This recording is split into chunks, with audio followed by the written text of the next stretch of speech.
3. Accra. Detailed news, unparalleled coverage. City News on 97.3 FM. Eyewitness News. Be there as it happens. City News.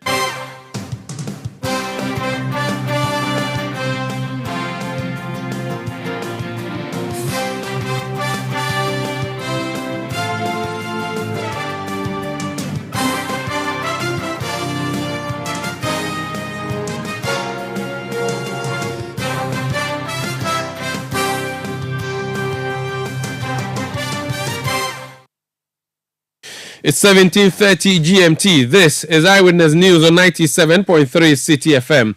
I am Umar Rusanda Amadou, and tonight I'm here with Akosia Ochre. And coming up over the next 90 minutes, Oseche Mensah Bonsu resigns as majority leader, bringing an end to days of rancor about the plan to reshuffle him. Was he pushed or he jammed? Those who support him are disappointed. I am personally disappointed that the Che decided to stand down. He has been a fantastic leader, an extremely hardworking person, and I would have wished that he stayed on till the end. So that's Joe Osewusu, who called a press conference to dismiss the rumor and said that it was going to be unlawful, the plan to reshuffle him. We have all angles to this particular story here on Eyewitness News. And of course, labor agitations continue. The striking University Teachers Association of Ghana, the ones at the University of Environment and Sustainable Development branch, are still angry, and they say that the decision to embark on a strike would continue, and they will not honor an invitation to the National Labour Commission, which her commission has been trying to solve their problems. We have that story here on Eyewitness News. We are live from our studios in Adabraka in Accra. We also have business news coming up in 50 minutes, and the latest headline: The General Agricultural Workers Union voices concerns over defunct 35 million Commander Sugar Factory. And of course, also on the Eyewitness News, we have an eye on a story where the Association of Oil Marketing Companies is asking government to prevent private refinery companies Centio based in Tema to halt operations over standard issues. Stay with 97.3 Citi FM for more on this and many other stories on Eyewitness News. We are live across the globe on citynewsroom.com. We are on YouTube, that's CityTube. We are on Facebook, on a number of partner stations across Ghana.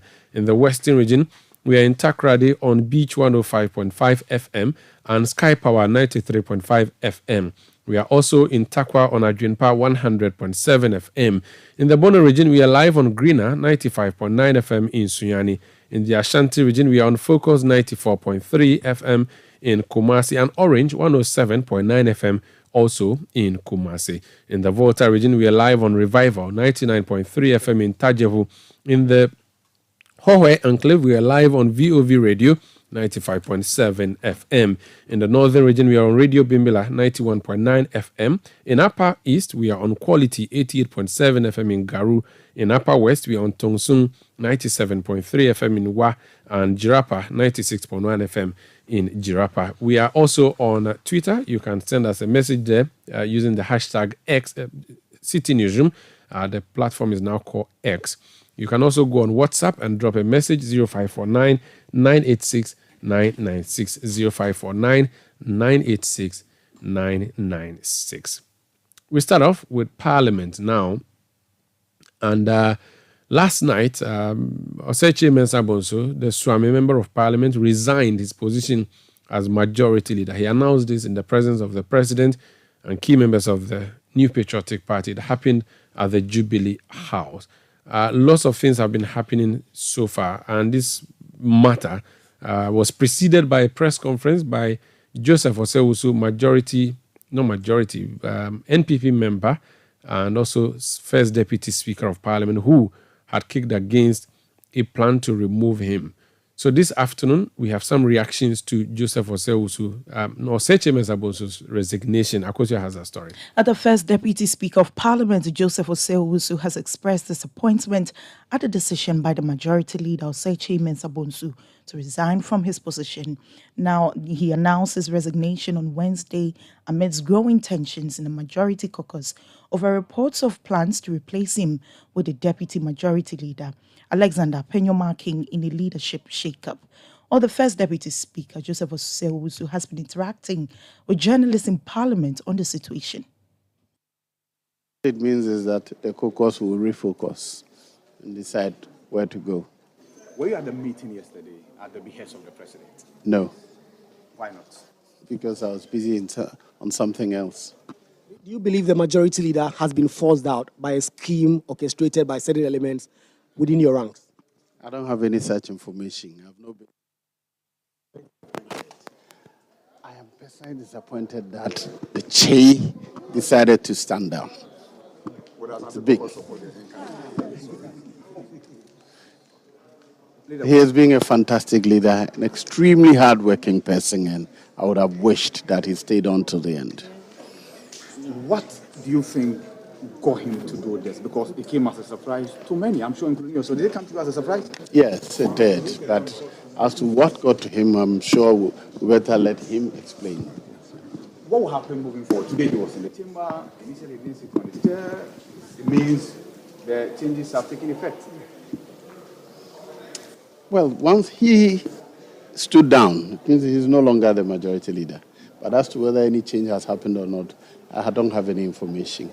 I'm not aware that any person has been either nominated or discussed or chosen by their side. There's a name out there, and that's Alexander Penyoma-King, the first name that got us into this story in the first place. That name is still there. How's it come on?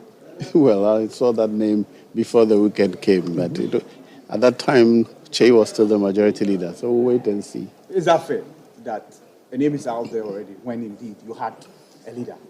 You make your judgment. I keep mine to myself. Moving forward, what will be the implications for your caucus? You're going to an election, you have barely 10 months, there's disruption. Do you agree?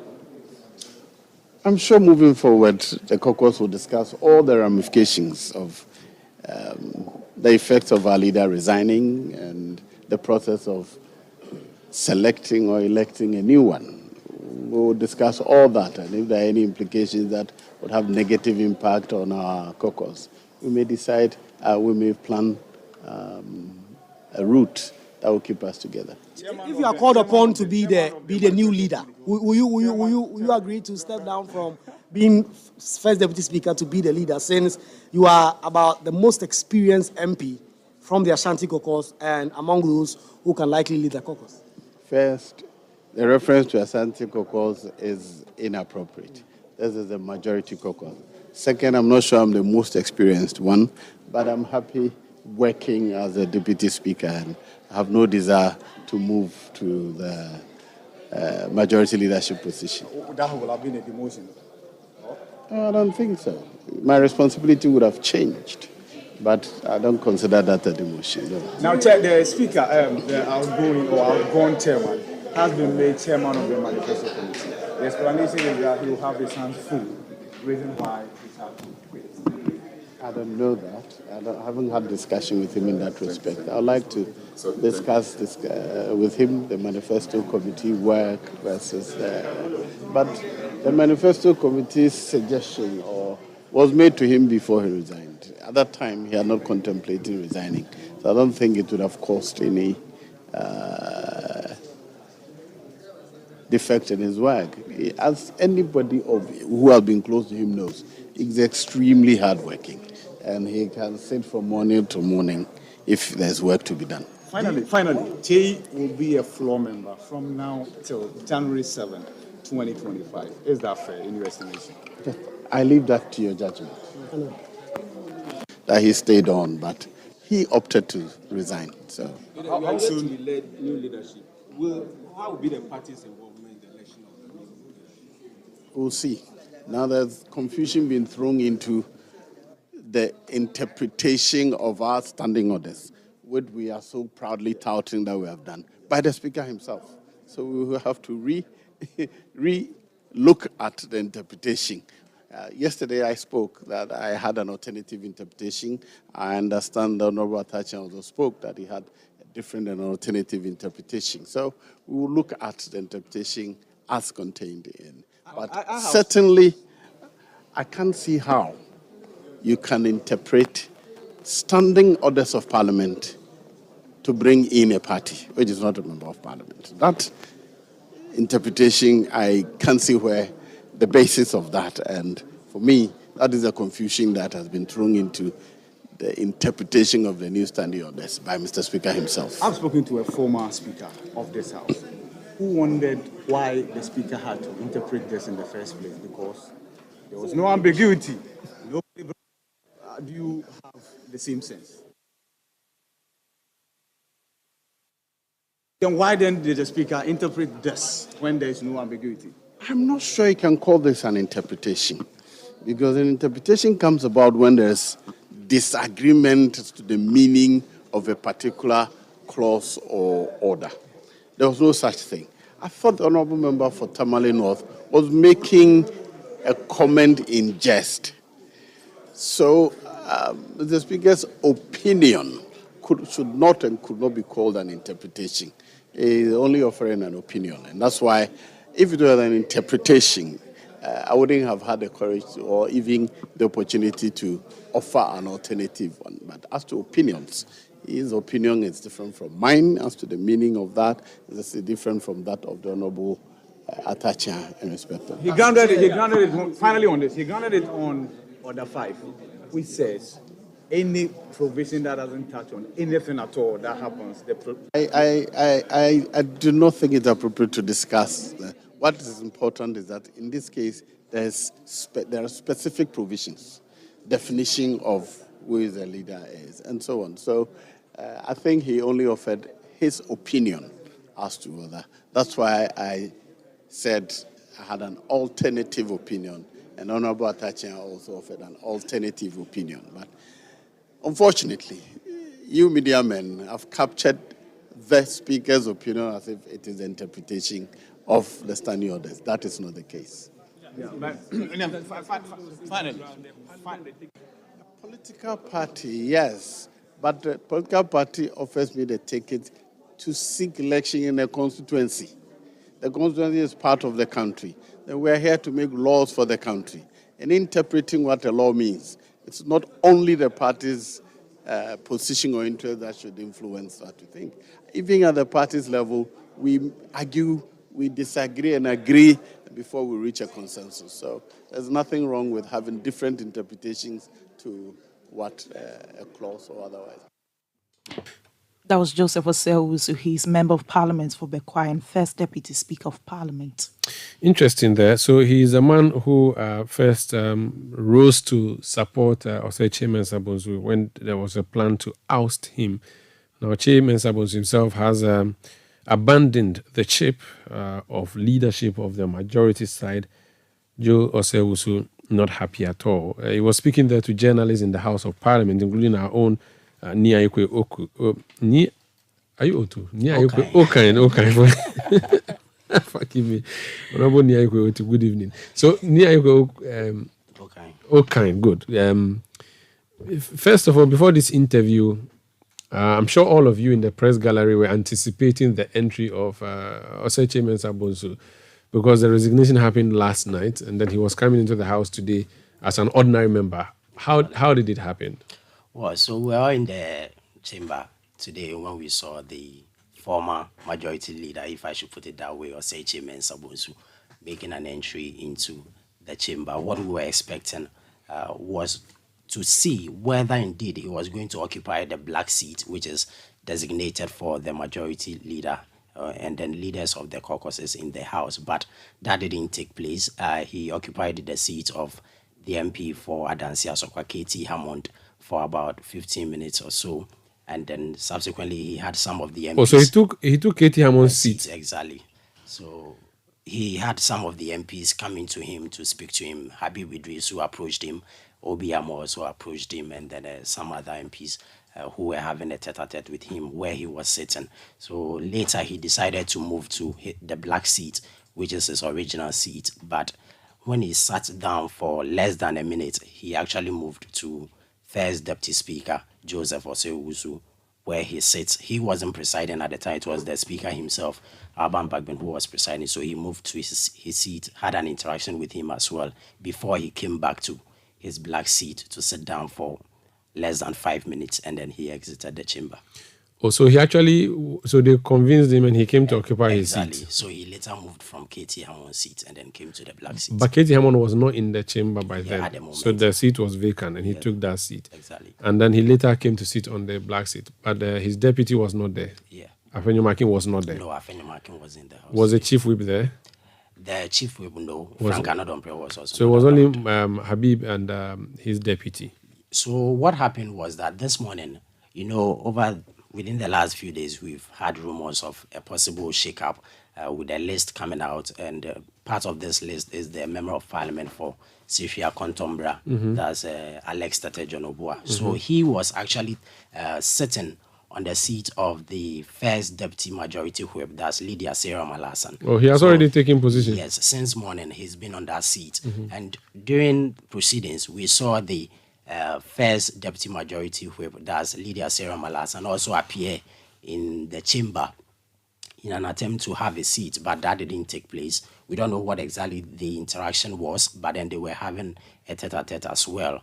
And then later, she also moved from there, but she couldn't occupy the seat that was designated. Did she walk out or she went to another seat? She went to another seat. That was close to the one that she used to sit on. So Lydia Al-Hassan did not take her seat as deputy whip. Exactly. But Habib was sitting there. Habib was there. And Anodompre was not there. Yeah. Okay, so that's what happened at the majority. Exactly. And then Oseche Mensah also comes in and then takes his seat temporarily and then steps out. He didn't come back again. No, he didn't. So what happens is that mostly he would move from the chamber to his office. But today, he didn't park at where the leaders often park their vehicles. Okay. So he parked at the entrance of Parliament. So he used the back door, that is the exit, and then straight from there, he moved out. Yeah. Interesting.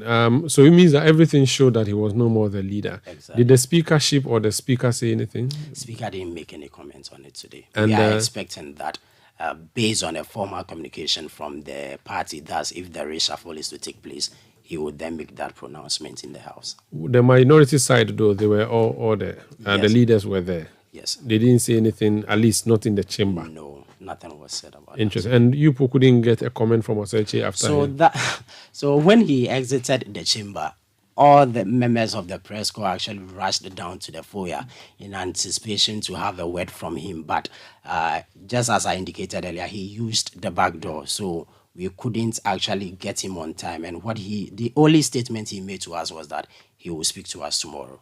I see. Interesting. Yes, so we're expecting that tomorrow he will make some pronouncements on this. So the House adjourned today. They will be back tomorrow. Exactly. And then if the announcement is made today, then we'll know who's going to occupy the black seat tomorrow. Exactly the case. Interesting. But you said Alex was also not in the chamber. So Alex Tete was there. No, Alexander Afenyo-Makin was not there. Wasn't around today. I see. Yeah. Thank you so much. That's Nyaikwe Okan. He's our correspondent in Parliament. Meanwhile, the minority MPs have been reacting to this. Let's listen to them. As things stand now, it seems to me that the revolt that was beginning is the reason why he decided to step down.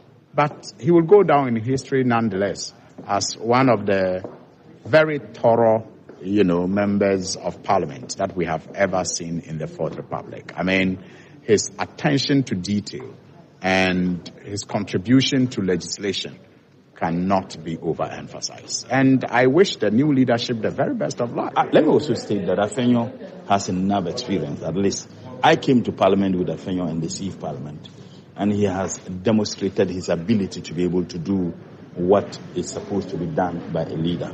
I think that Honorable Anodompre, he has been a leader for some time now. Honorable Habib, even though he came first, but he's learning too fast. So I think there won't be much problem as far as the majority caucus in Parliament is concerned. What is significant is that it is much ado about nothing. Nothing is going to change. The mess has been created by the entire government, whether they have changed new leaders or not. It's just like putting Vortic water in a bottle of wine, expecting the water to turn to wine. It can't be wine. That's Tamale Central Member of Parliament, Murtala Mohammed, ending that soundbite from NDC MPs who have been reacting to the resignation of Osechi Mensah-Bonsu as majority leader. We have more reactions, don't we, Akosia? Yes, the executive director for the African Center for Parliamentary Affairs, ASEPA, Dr. Rashid Rahman, has expressed shock at the resignation of the majority leader. Now, speaking to City News, he said that this is the first time a leader is resigning from the House in the history of Ghana's parliament. Majority leaders don't resign. So, for me, this came as a big surprise to me. And if we piece all the events that unfolded in the last 4 days, then there's perhaps only one conclusion, that he was forced to resign and was forced to do something that is the first in the history of our parliamentary democracy, at least in this Fourth Republic. Because what I know is that when leaders are going to be changed, and they have been changed over the years, there is consultation, there is discussion between the party and the caucus, and some kind of consensus is arrived at in terms of who leads the caucus. But this is a first for me, and I'm not sure that is a beautiful end to a very sterling career in Parliament for the leader. Meanwhile, the ASEPA boss wants the party to engage its members in Parliament to mend any cracks. For me, if I look at the key thing that they need to keep in mind is that they are trying to do something as a party that no party has been able to do in this country, break the eight. At this point in time, the key thing that the party has to be doing is to reinforce the unity that exists within their ranks, inside Parliament, outside Parliament, at the grassroots level. This is not the time to do anything that will create division or that will bring about some cracks. But that's exactly what they did. So now they have to move very quickly to mend these cracks. I know it's a political party, and most of the time the supreme interest of the party sometimes comes into play, and cool heads could prevail. But I think all depends on how this is managed, the kind of statements that come from the party, the way, MPs that are known to have been unhappy about this, how they are managed. Dr. Rashid Rahman is Executive Director of the African Center for Parliamentary Affairs. So that's what is happening in Parliament. But this is part of a general governance structure of the NPP. It wants to break the eight, and we are told that this is all part of the plans to execute the Dr. Mahmoud Bawumia agenda of breaking the eight for the NPP. But there are views this may be problematic for the party. Dr. Kwame Asa-Asante is a political science. Is a lecturer at the Political Science Department of the University of Ghana. Doc, you're welcome to Eyewitness News. Yeah, good evening. So the party is strategizing, but it appears the strategy may not be popular with some people. Should the party be concerned about what views other people hold? Last minute, we've seen injury time reshuffle in government. Now we are also seeing injury time reshuffle in front of the bench or the front bench of the majority in Parliament. Does it look good for a party in power? Oh, obviously, this type of activities are not anything one can pride himself of. They are not good, so to speak. But once you have such problems, there is a need to find a way out to that problem. And what is the way out here? The way out is to ensure that whatever decision that the party takes, whether the party itself or its caucus in Parliament, any decision that they take should be the supreme interest, should be in the supreme interest of what the people who support the party. So I would have expected the leadership of the party and the caucus to have had a tete-a-tete over the issue, and then iron out their differences so that they come out with a decision that everybody will be proud of, and everybody will be ready to defend that decision when it comes under attack. In parliamentary democracy, consensus building is key to everything.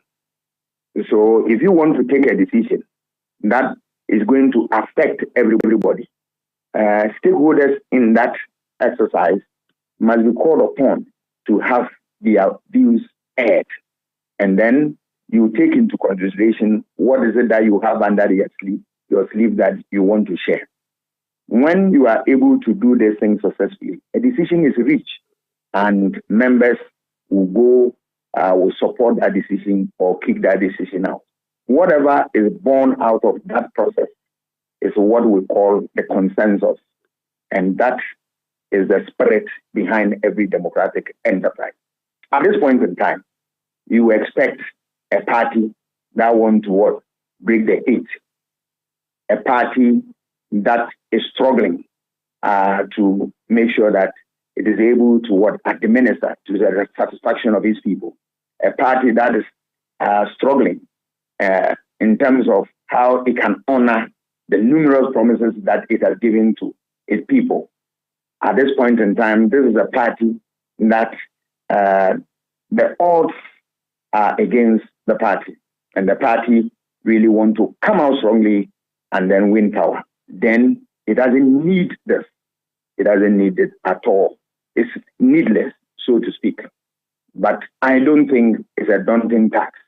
If they really want to address this problem, it's a very simple matter. Let them bury their differences, muster the courage to sit around a table and discuss it. And there will not be any problem whatsoever. Interesting. Now, we know that the NPP has a history of going into elections limping in terms of administration, so that in 2016, when the party was going to the polls, it went without a national chairman, a general secretary, and a vice chairman. And I'm referring to Paula Foko, Kwabena Japon, and forgive me, the vice chairman's name has just escaped me there. These three personalities were not there, but they went ahead to win, and they won with a huge margin. Could that history be what they rely on to say that no matter what they do, they can still win because they have a history of winning? Oh, no, they can't say that. I mean, anybody who would think along these lines, I'm not sure you are in tune with the realities of the situation. You can't be lucky all the time. I mean, so is it a case that you want to plunge a peaceful party into chaos and that you know that you always leverage on chaos to win power? So that's what you want to do. I mean, it is far-fetched. It's not how they think. I think from where I sit, what I see is that they realize that there's a need to change the leadership of Parliament. There's no doubt about that. But how to go about it is what has brought all this mess.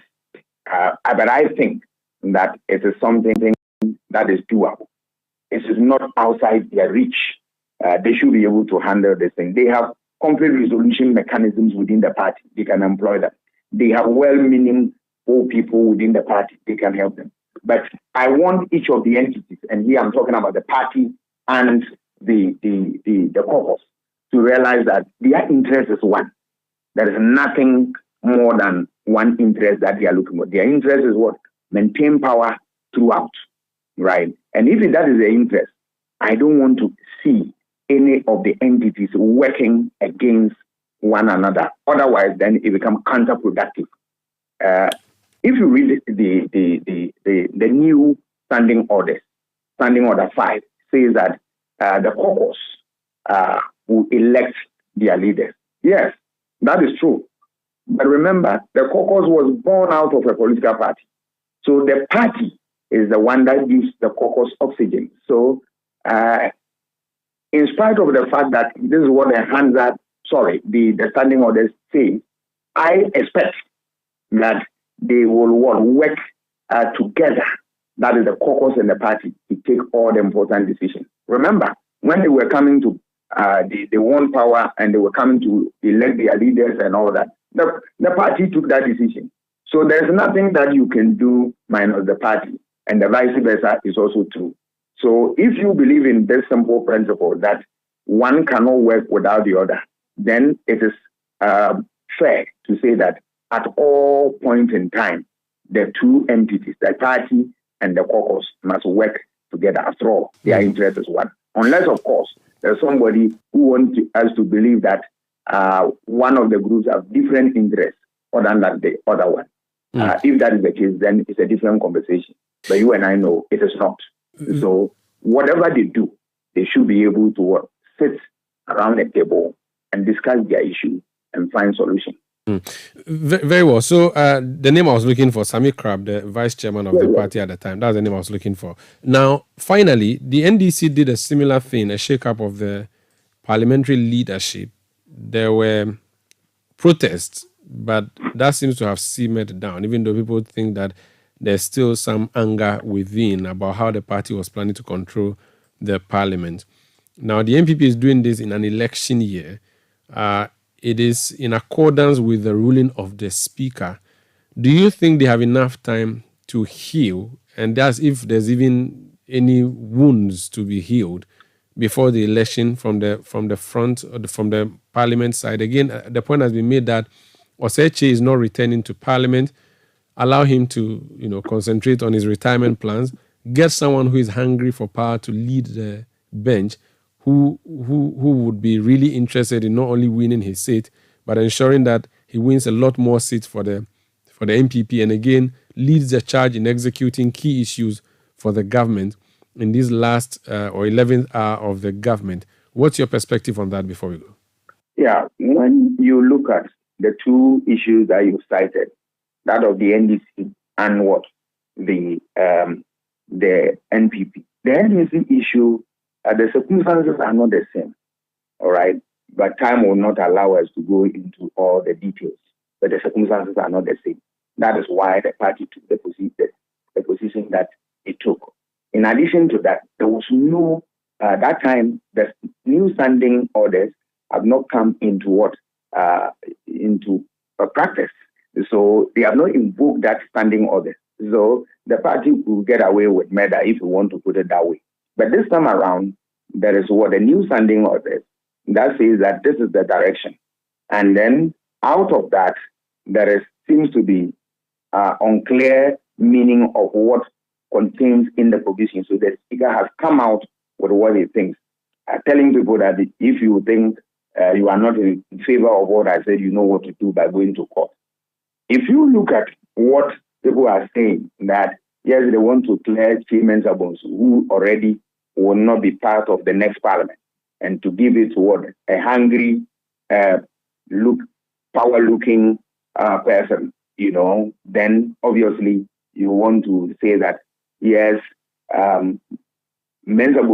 should be cleared, and then the deputy majority leader will take over, and the rest of them. All those things are part of the rumor that is, trading within the political landscape. But the reality is that the party at the point in time has realized that there's a need to make changes within the parliament. And that, for me, you cannot fault the party for that. You can only fault the party when you believe that the party should have consulted, should have involved the caucus into taking that decision. Yes, I think that is what ought to be done. But whether Chairman Sabons is in Parliament or he's outside Parliament, I am sure he will continue to serve the party faithfully with all his heart and all his mind, because this is a gentleman who has spent a lot of time with his party from the days of D.H. Mensah, Abraham Mosedu, and all that, learning the ropes to the extent that he has perfected his act and has endeared himself to the hearts of many within the party and outside the party. I'm not sure that they intend to embarrass him or they intend to create a wedge between him and then the rest of the party, the caucus members, and anything you can think of. But the way that thought of the party to change, bring a new leadership was not handled well, and that has brought this. So the way out, I believe, is what I have said, that yes, better late than never. They can still call a meeting between the party and the caucus and then decide this. Once they do that, there shouldn't be any problem. Any problem that they have is different. It is true that they are in a difficult situation to go and campaign, given the economic mess we find ourselves, and some of them attributed to them. They need to convince Ghanaians beyond reasonable doubt that, look, when given opportunity, they will not, throw Ghanaians into that difficult situation. Two, they should be able to honor all the promises that they have given, for which reason people stood on that and voted for them massively, right? They should be able to make sure that there is hope for people who look forward to receiving employment and other opportunities from them to make a livelihood in the political system they find themselves. They need to be able to satisfy that. And then beyond that, all other things that they said, which made it attractive for the election, for them to win the election, they should be able to handle all these things. This is a tall order. So if you want, life issues like this to come and weigh you down, then you are not ready or hungry enough for power. But I know that all these things can be handled. For me, it's not a difficult thing. It is a storm in a cup of tea. Thank you. Thank you so much, Dr. Kwame Asante there. He's a lecturer at the Political Science Department of the University of Ghana. This is Eyewitness News on 97.3 Citi FM. Before we go on a break, there's some information that's coming through from the Accra-Tema motorway. A motorist has just sent us something he's observed, also added a video. And I just want you to listen to the disturbing news he's sending us from the Tema motorway. Listen to this. Yo, bro, I know say by now you'll be on air, but there's something interesting I just saw on the motorway. I've sent you a video to alert you on it. So there's this long track that has just skidded off the motorway around the under bridge, the Ashama under bridge, the connection between the Ashama and that of Klagon. And then they've marked the spot where I think the point at which the car skidded off the road into the bush. And they've placed a big stone on the mark. And I believe that the intention is that so cars don't pass on the mark and so that it doesn't wipe off. But Charlie, it is getting dark on the motorway. There are no street lights. And so if oncoming vehicles from Accra are coming and they are not careful, there's a likelihood of any vehicle crashing into that stone that has been used to cover the marking on the motorway. And it stands now, I'm not seeing any police or any authorities around to ensure that vehicles coming from the Accra side of the motorway into Tema are being warned or are being noticed to be very careful when they are approaching that side of the motorway.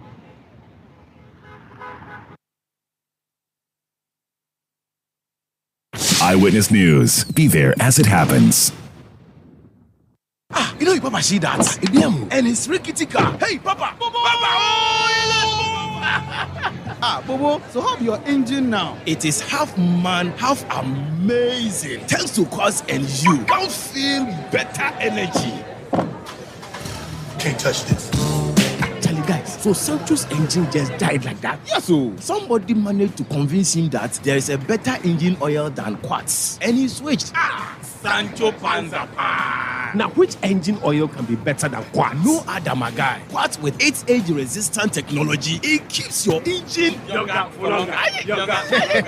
Now you know. Have you guys seen the new bottle design? It's superb. Quartz 9000 from Total Energies there improves fuel efficiency. Why do you think Mr. Mane and Logoso have taken the Quartz Nation movement World Cup like that? Sorry. Chairman Mane. Quartz. Keep your engine younger for longer. Can't touch Do you care enough about your business? Then it's time to make a transition to renewable energy and energy efficiency solutions. Visit the AGI Energy Service Center and talk to us. AGI ESC cares about business growth. That is why we're here to assist industries cut production costs through energy savings. We provide you with solar feasibility studies, energy audits, energy efficiency trainings, and financial advisory services. Visit agiesc.com for more information or call us on 0507 977 902, an initiative of the Association of Ghana Industries in partnership with the German Development Corporation, implemented by GIZ. Let your voice be heard on Eyewitness News on Facebook at facebook.com/City97.3, Twitter at twitter.com/City973, and Instagram at instagram.com/City973 with the hashtag Eyewitness News. You're welcome back. Let's do some more stories. The Health Committee in Parliament is backing calls by stakeholders in the education sector for a total reassessment of all health centers in senior high schools across the country. All this comes after the death of 2 senior high school students in separate incidents due to alleged negligence by school authorities. On speaking to City News, a member of the Health Committee in Parliament, Alexander Roosevelt, says there is a need to resource health centers to be able to cater for such eventualities. The behavior of some students is making most of the school authorities to be very reluctant when it comes to granting them exit to go home whenever they claim they are sick. Some of the authorities are so fed up that they've been made to think that some of the students use sickness as a basis to leave the school campuses. So most of the time when those things happen, they find it reluctant. They are referred to the school clinics where at least the facility is not up to standard to cater for them. And this has secondly led to the death of some of them. So what we should do is that we have to reassess the clinics or make a very comprehensive effort to ensure that those places are well resourced, so that in the event that school authorities think that a student who claims he's sick might not necessarily be sick, they could equally get the attention that they will get at the hospital, in the school. That was a member on the Health Committee of Parliament, Hotoji Alexander Roosevelt. Now, the Ghana Nurse and Midwife Trainees Association has justified the reason behind the mass migration of nurses from the country in search of greener pastures. Well, according to the Ghana Health Service, a total of 3,688 health personnel have left the country within the last 3 years. Well, this significant gap between skilled personnel and growing patient demands in various hospitals left an adverse impact on these operations of the facilities. While speaking to City News, President of the Ghana Nurse Midwife Trainees Association, Pascal Edumbisa, said the government must prioritize the needs of workers in the sector. We are in a country that we don't place much priority on the nursing and midwifery profession. And these are the people that hold the healthcare of our country and the future at this home. And then if you are in a country that does not honor its heroes, it's not worth dying for. So I think that as an association, we have had this severally with called on government, other stakeholders, that they should place much priority on the health sector, such that we will not have much backlog. Because 2020, we have a backlog, even still in the house. 2021, they have just finished their national service, they are in the house. 2022, they are currently doing their national service. 23 are currently waiting for their results to join the service. So if we want to retain the nurses, the skillful nurses we have in this country, the skillful midwives we have in this country, yet we are not employing them. Every day you see them on social media, we see them. It's so appalling that you see health professionals have to come on social media if they resign to go on. So as an association, we think that if the government wants us to retain the qualified nurses that we have with their expertise for our own sake, that the future of our country does not run into a jeopardy, then the government, as well as other stakeholders of relevance, to prioritize employing the nurses. Pascal Edumbisa is president of the Ghana Nurse and Midwife Trainees Association. This Eyewitness News on 97.3 Citi FM. Let's go back to our first story for the night, indeed, which story has been running for the past few days. And there's breaking news coming through, a confirmation of what we have been reporting in the past, the majority shake-up following the resignation last night of Osei Sabonso as majority leader. The New Patriotic Party has reconstituted its front bench, and these are the new leaders of the NPP in Parliament. Alexander Afenyo-Markin, who is Member of Parliament for Efutu, also known as Elmina, is the new majority leader. Alexander Afenyo-Markin, currently Deputy Majority Leader, has been elevated to be the Majority Leader of the House, and by effect also the Leader of the House. He will be deputized by Patricia Epieje, who is Member of Parliament for Asqua, former Kumasi boss, Kumasi mayor. So Patricia Epieje becomes deputy to Alexander Afenyo-Markin. Now, the chief whip position is unchanged, and Sawam Adwejiri, Member of Parliament, Frank Anodompre, remains as chief whip. Now, first deputy chief whip is the Tolon Member of Parliament, Habib Idrisu, and this is because it's a position he's always been holding. Now, the position of deputy chief whip is vacant because the Honorable Lydia Sarah Malasan has been made a minister for sanitation and water resources. She would be replaced with Alex Tete Jonobua, who is Member of Parliament for Sefwi Akontombra. So that is the new leadership of the MPP side in Parliament. Alexander Afenyo-Markin, Majority Leader. Patricia Epieje, Deputy Majority Leader. Frank Anodompre, the Majority Chief Whip. Habib Idrisu, the First Deputy Chief Whip. And Alex Tete Jonobua, MP for Sefwi Akontombra, as the Second Deputy Chief Whip. You can go to our website, citynewsroom.com. The details of this particular story are up there.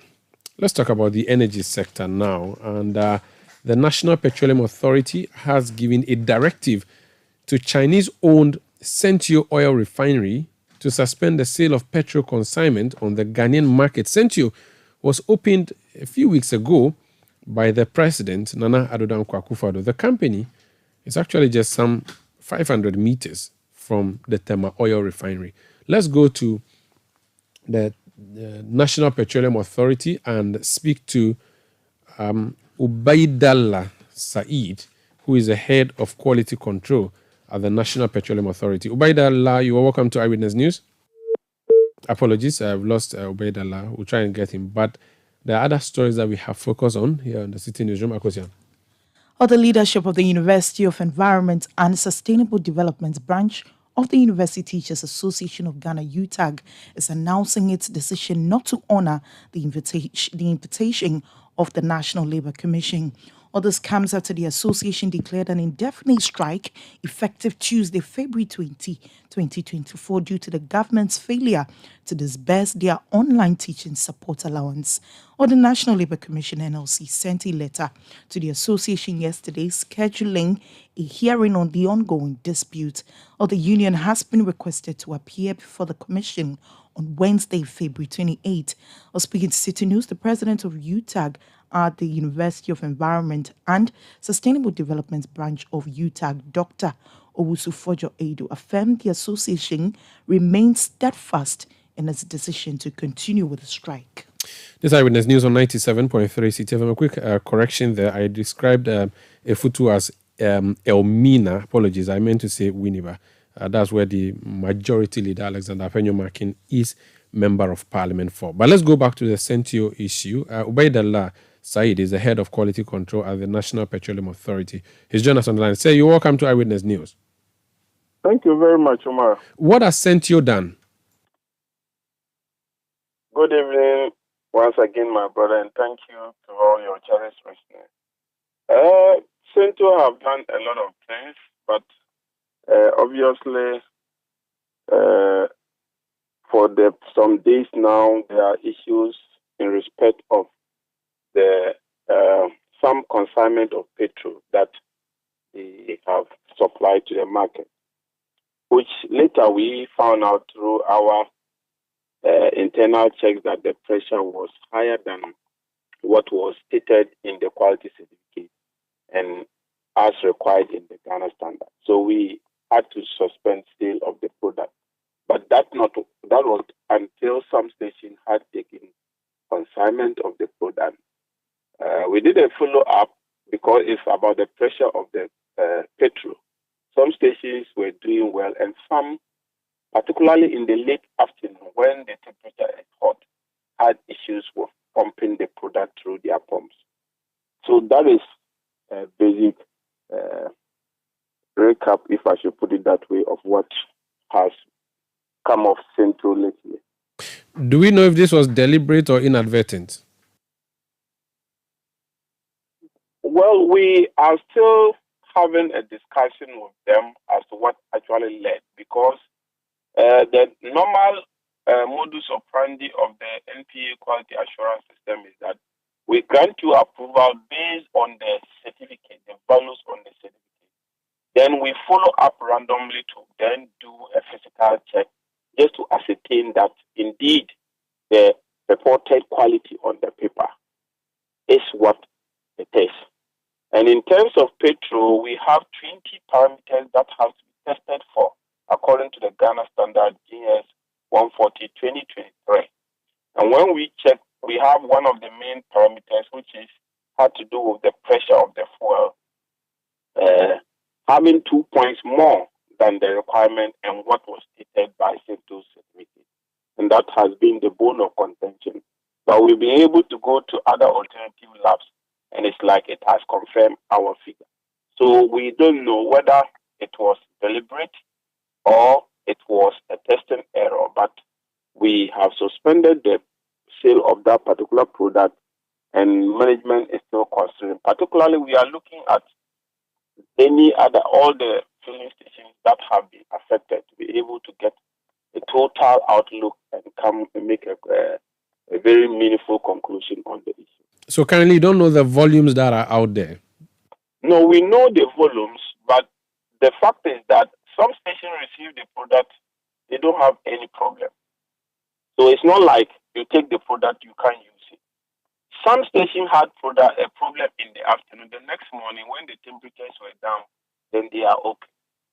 So it's not like it's total unwholesome. But if you go to abroad or the West, they have two grades, some for summer and some for winter. So this would have been a best fuel for winter when the temperature is cold. So it has issues when your temperatures are high. And particularly, it affects the pump, the ability of the station pump to pump. But other than that, stations, a number of the stations have received the product and they do not experience any problem. So this is a problem for the pumps at the fuel stations. Does it also affect my vehicle? No, not exactly. We have monitored the situation. Theoretically, we don't expect it to affect vehicles, but yet we have monitored. It hasn't come to our attention that it affects anybody's vehicle.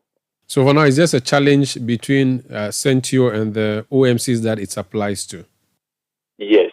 When you say you have directed them to suspend, how long before you finish with your auditing to allow them proceed? Well, it's a consignment that we have suspended. So what it means is that if they have mixed the product, the petrol is done by mixing different streams of like-minded products to get a final blend. So it's not like a one-stream product. So you do mixing in the refinery state to get to a state. So if they can recorrect it into a state that will meet the requirement, it can be so subsequent. Thank you so much for speaking to us. That's Ubaidallah Said, who is the head of quality control at the National Petroleum Authority. This is Eyewitness News on 97.3 Citi FM. On Point Blank tonight, we'll be hearing from Abraham Osei Edu. He was majority leader in the House of Parliament on the ticket of the MPP representing the Tema West constituency. He spoke to Hansen Ajiman. But before then, we have business news coming up next. Eyewitness News. Be there as it happens. You Papa see that? And it's Ricky Tika. Hey, Papa! Papa! Bobo, so how be your engine now? It is half man, half amazing. Thanks to Quartz and you can feel better energy. Can't touch this. Actually, guys, so Sancho's engine just died like that? Yes, so somebody managed to convince him that there is a better engine oil than Quartz, and he switched. Sancho Panza. Now, which engine oil can be better than Quartz? No other, my guy. Quartz with its age-resistant technology, it keeps your engine younger for longer. Now you know. Have you guys seen the new bottle design? It's superb. Quartz 9000 from Total Energies there improves fuel efficiency. Why do you think Mr. Mane and Logoso have taken the Quartz Nation movement World Cup like that? Sorry. Chairman. Quartz. Keep your engine younger for longer. Babe, what do you want for Valentine's Day this year? Mamu. Really? See, how about a vacation at a posh, romantic hotel just for a few days? Nope. Just Momo. But why? It's because everything you mentioned is up for grabs in the Momo Valentine's promo offer. Make this Valentine a season of love to remember. Just pay your bills and shopping with the Momo app or *170# and stand a chance to win a 2-night stay at a romantic 4-star resort with your partner. Once you pay your bills with Momo, you automatically qualify for the raffle. Keep paying to increase your chances of winning and discover Sikakakra or Dokakra this Valentine. But why didn't you say so?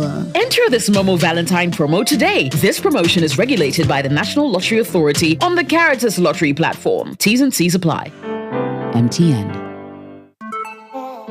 Are you struggling with navigating the complexities of modern relationships, family differences, office stresses, and everything in between? Whether you're single, in a committed relationship, or simply seeking guidance on self-discovery, Sister provides you with the tools and knowledge to thrive in your relationships. Join Chris Carter and her sisters as they navigate honest conversations, heartfelt stories, and expert advice that will foster a sense of community and sisterhood. Together, they'll tackle the challenges and triumphs of love while celebrating the unique experiences and perspectives of women everywhere. Tune in every week on Thursday at 7 p.m. on 97.3 Citi FM and Friday at 9 p.m. on Citi TV as the sisters explore the intricacies of love, share personal stories, and offer practical tips for building healthy, fulfilling connections. Sister is proudly sponsored by Gino. Gino truly cares.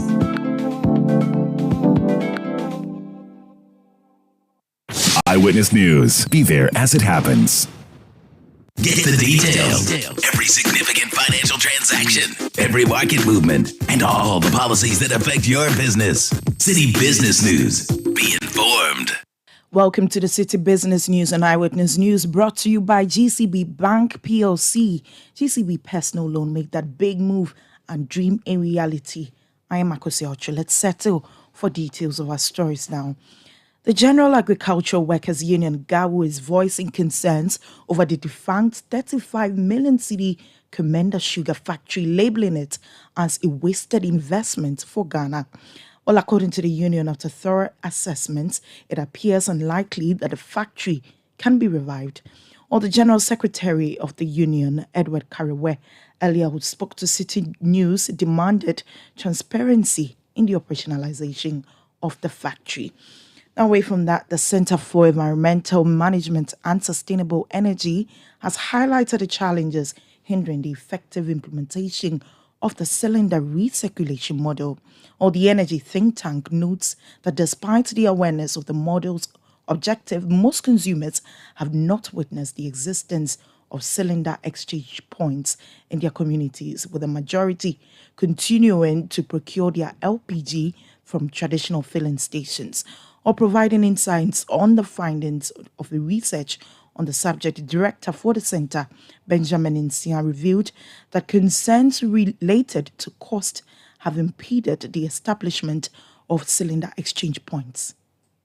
So the first recommendation, which I think that will be of priority, is how to deal with the cost. And I think that government should give some corporate tax waivers to these LPG marketers and direct them to use these tax being or exempted to diversify and then get these exchange points within our communities. I think that when we give these we give these tax waivers, at least these revenues could be used to build new exchange points within the community to make sure that this particular program becomes effective. That was Benjamin Insia, who's the director of the Center for Environment Management and Sustainable Energy. On the Association of Ghana Industries, AGI, is appealing to government to incentivize the private sector with the introduction of tax rebates to be able to hire more highly skilled women. Or the association's comments come on the back of recent data from the 2023 Annual Household Income and Expenditure Survey Quarter 3 Labor Statistics Bulletin from the Ghana Statistical Service. According to the data, over 11,000 females, more than males, who have attained higher education remained unemployed between the first quarter of 2022 and the third quarter of 2023. Or speaking to Citi Business News, the Greater Accra Regional Chairman for AGI, Chonam Akpelo, called on government to heed to their request. The general pay levels in our economy is extremely low compared to what you would have been getting somewhere else with the same skill set and the work levels. And so as a result, most people receive low wages and salaries. And this affects the household's spending and household ability to buy the things we produce. So it's a more complex situation than it would appear, because every step must be taken to increase wage level by our employees, especially women. What needs to be done really is to help expand, is for government to incentivize our industrial participants, but mainly through taxation, by incentivizing industry with tax rebates, purposely to ensure that the pay levels goes up. Chona Makpelo is Greater Accra Regional Chairman for the Association of Ghana Industries.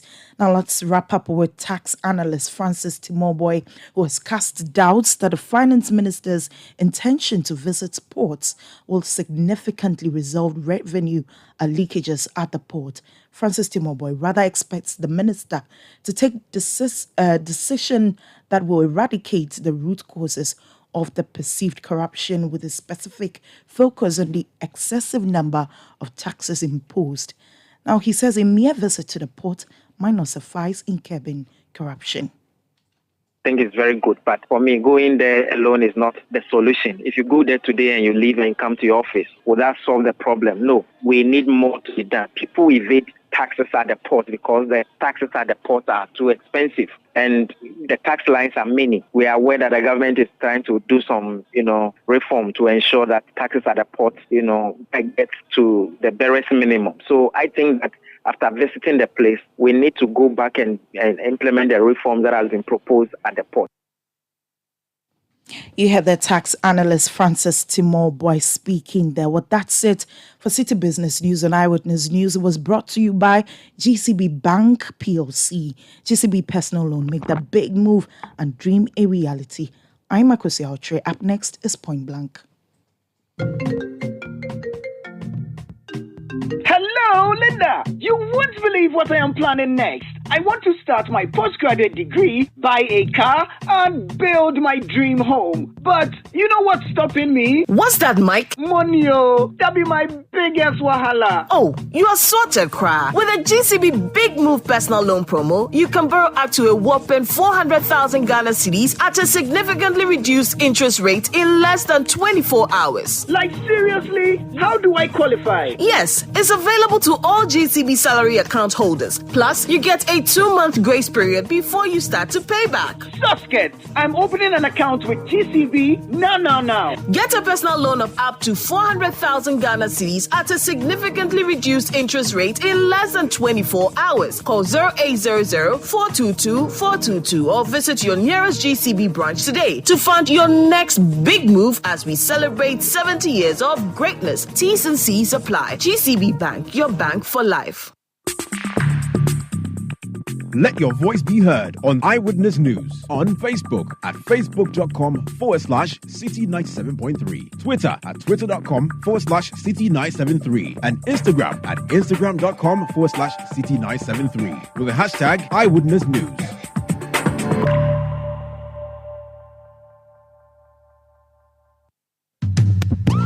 City TV is live on DSTV, GoTV, and HD+.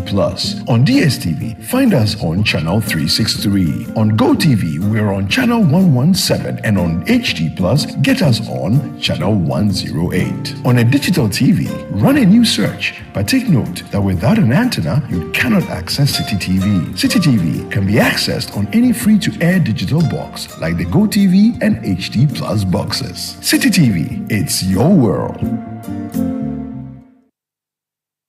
Eyewitness News. Be there as it happens.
This is Point Blank on Eyewitness News. My name is Umaru Sanda Amado.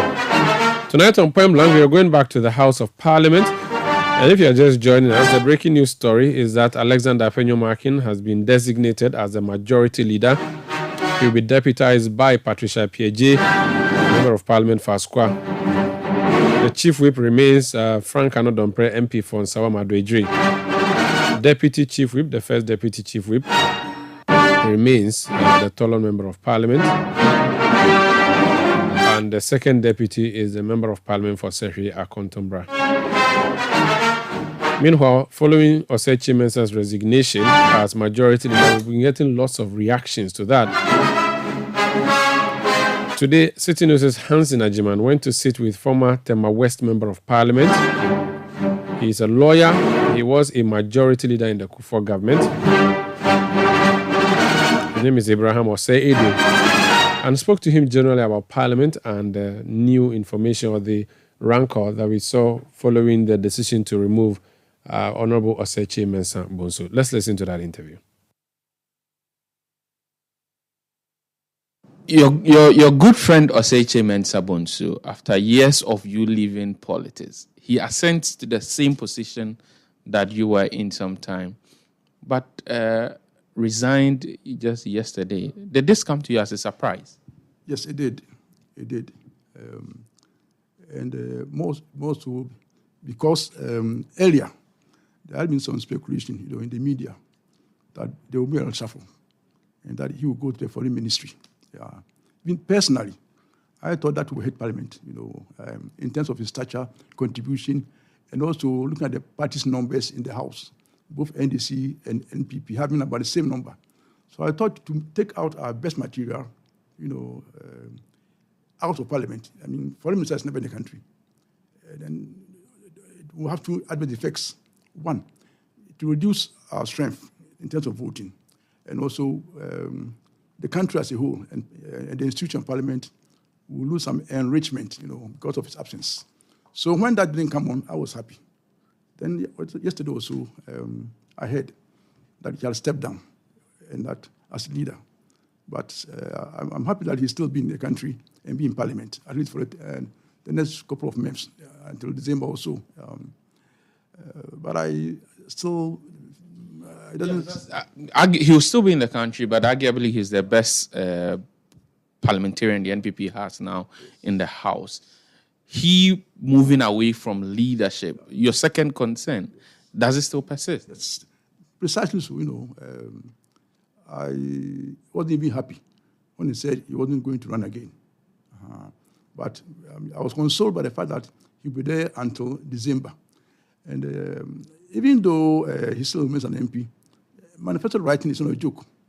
And I foresee situations where he won't be in the House for many, many days because of the new assignment. I hope that doesn't dampen the spirit of the MPP members. Yesterday I heard my friend Mr. Avoka, and he was very disappointed by what has happened. Yeah.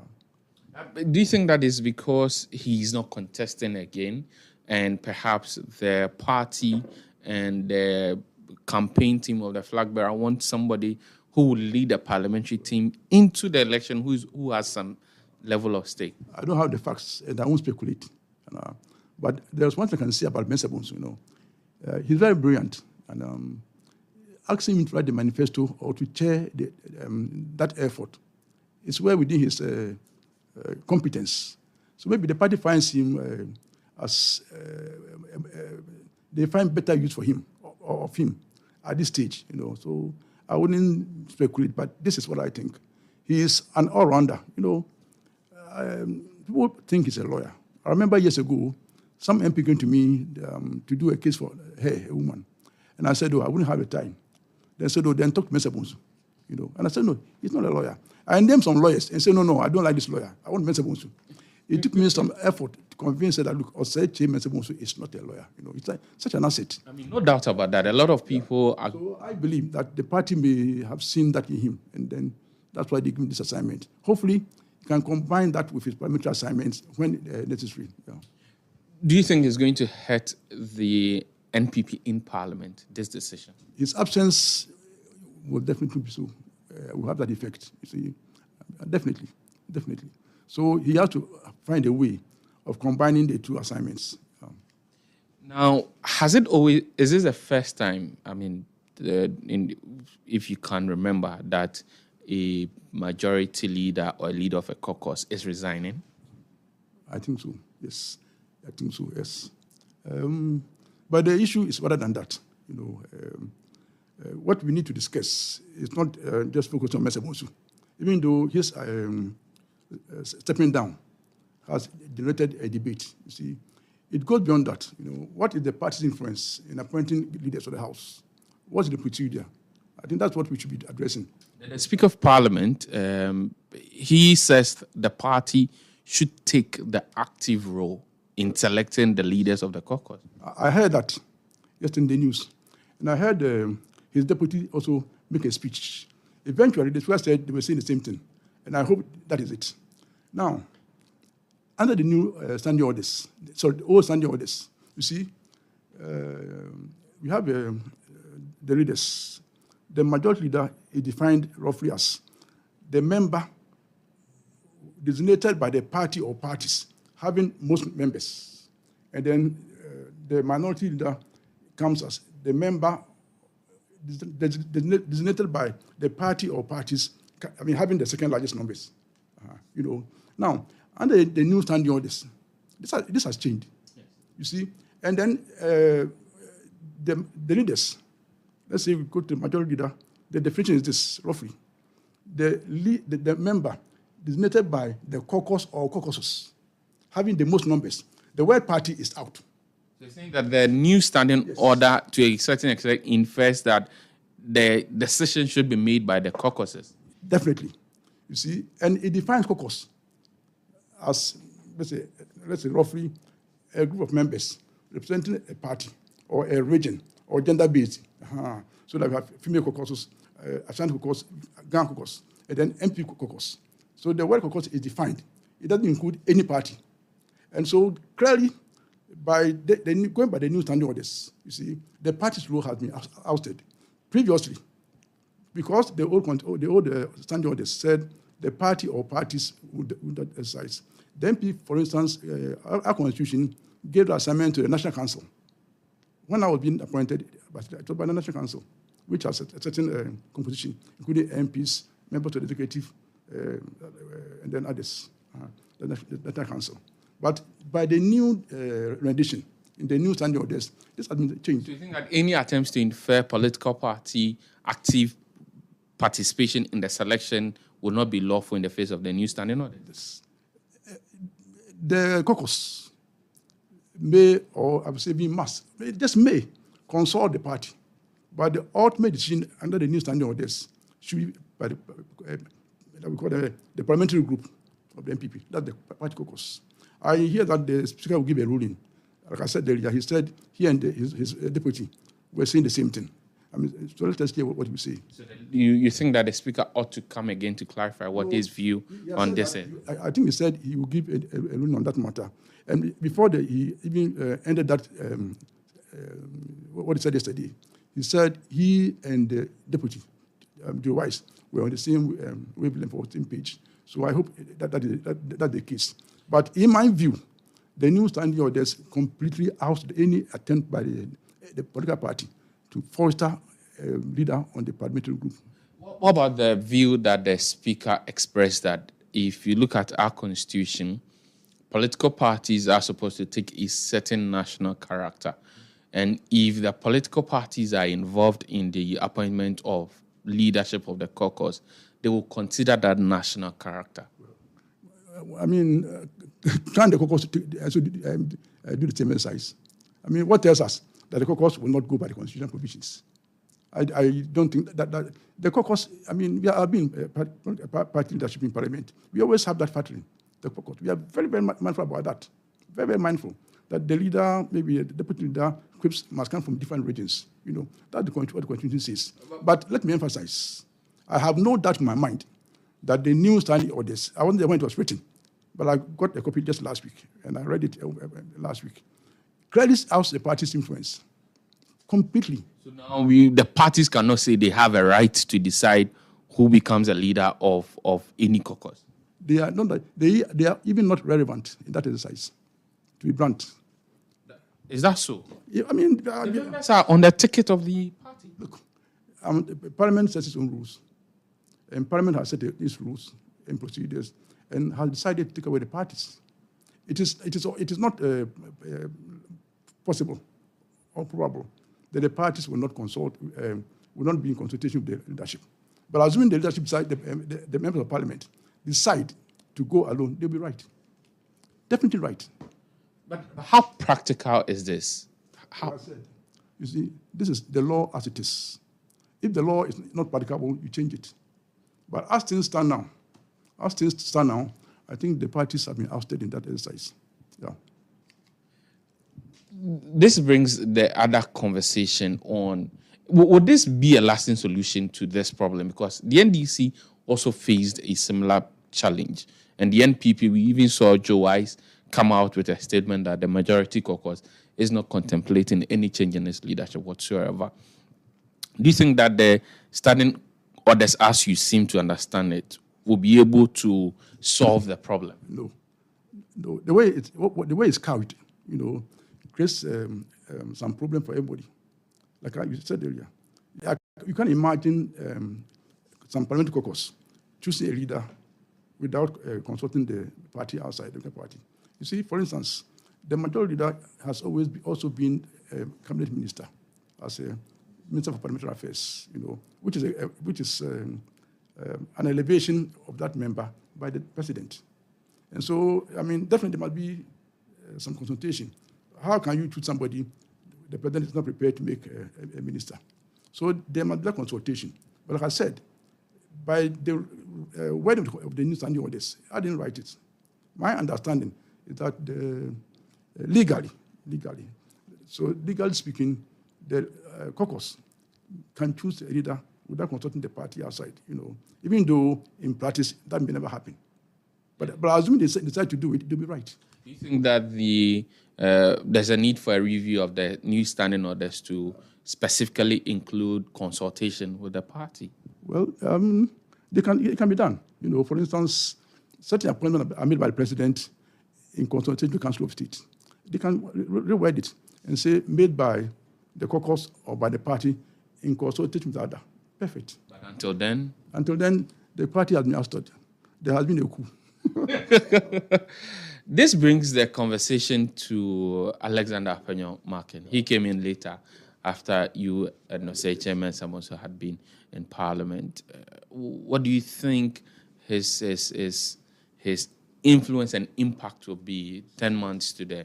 I've been following him. I watch parliamentary debates when I can have time on the TV. And I've been following him. I think he's a fantastic young man. Honestly, I think he will have always been a worthy replacement for Mensah Bonsu. And I think he can do a good job. I have no doubt about that. But would the mode in any way affect his impact, the mode of his replacement? I don't think so. Some say it's because of election purposes. You've been a majority. By the way, did you leave voluntarily or? I lost my primaries in 2008. 2008. So you didn't go back in 2012. I said I don't go back. Interesting. But if you look at how this happened, right? Would people be fair to say that it's all for political strategy purposes? I said I don't speculate. Thank God, after yesterday's meeting, my friend said he stepped down voluntarily, and I'm happy that he has accepted the new role for the manifesto. As regards what fortunes this change brings to the party, I cannot tell, because I would not be able to say that was the objective. But thank God, like you said earlier, it also creates a certain national image in the scheme of things. Let's assume, for instance, he's a fantasy. I understand his father is an Eve. A fantastic, wonderful mood, as our leader. I think it's okay. I will not go beyond that and say that thing. Finally, since you don't speculate, but I'm sure that you analyze things, and the NPP lost its majority that had in 2016. It's going to a major election in 2024, seeking to break the 8 and hoping to also win majority in Parliament. Considering the parliamentary primaries that have been done, in Tema here, Tema East, the NPP lost it in 2020. Tema West, the gap reduced. What do you think may be the performance of the NPP in the country across both parliamentary-wise? Sincerely, I think Dr. Baumia is a wonderful personality, and I believe when he says that it's doable to beat the 8. And I can assure that the margin will rise again. Yeah, if our new candidates, it rise again. We are looking forward to increase our numbers in Parliament, and I think that's possible. Looking at the way things are going, Dr. Baumia's election speech was fantastic. I've been listening to the NDC policy of 24-hour job creation. I have a lot of questions about it. We all know some economics. Every company that produces is respond to demand. Respond to demand, the market. And that's very primary to this. Our markets have been taken over by cheap goods. Look at the cost of production. So it will not be easy for us to, in the next so many years, take over our local market, and put that agenda through. It's a figment. Do you think that the 24-hour economy cannot be realized in the full scale as being advertised? It is already in play where it is possible, and that is where there's the demand. Where you cannot have the market, you can't produce. Can the demand be induced? The demand cannot be induced. The market can be, there's a market for everything in the country. The market must be taken away from the importers. by making it competitive to produce those items here, But that is a huge task. That's what they said they are going to do. Provide cheaper electricity, tax rebates for some of these companies. Let's see how do you do it. How are you spending? I mean, it's been how many years since 2008 you lost? Are you still in active politics? Somehow, yes. Somehow you are. Yeah, you're still in active politics, but I should believe that you should be enjoying most of that time. But what do you do these days? Oh, that's right. I come and sit in my office, or I rest. Or if I have a party assignment, I attend to it. I'm on a few boards. I attend board meetings regularly. So that's Honorable Ibrahim Osei Edu. He was Tema West Member of Parliament, also was Majority Leader on the MPP side at the time, speaking to Hansen Ajiman for City News. And the conversation has to do with Osei Mensah-Bonsu's resignation as Majority Leader. We've been getting various views. We also spoke to Dennis Miracles Abuaji. He's the newly named Campaign Communications Director for Dr. Mahmoud Bawumia. Jude Duncan of the City Newsroom sat with him to ask what the plan is with making Osei Mensah-Bonsu the chairman of the Manifesto Committee and also his resignation. People see the majority reshuffle, the majority leadership reshuffle as compensation. Or let me rephrase the question to say, people see the appointment of Honorable Osei Mensah-Bonsu as committee chairperson as a compensation for the forceful removal, quote unquote, from Parliament as majority leader. What's the campaign's official response to that? You see, first of all, if you look at the manifesto committee that was set up, and the list you have is just the chairman or the chairpersons of these committees.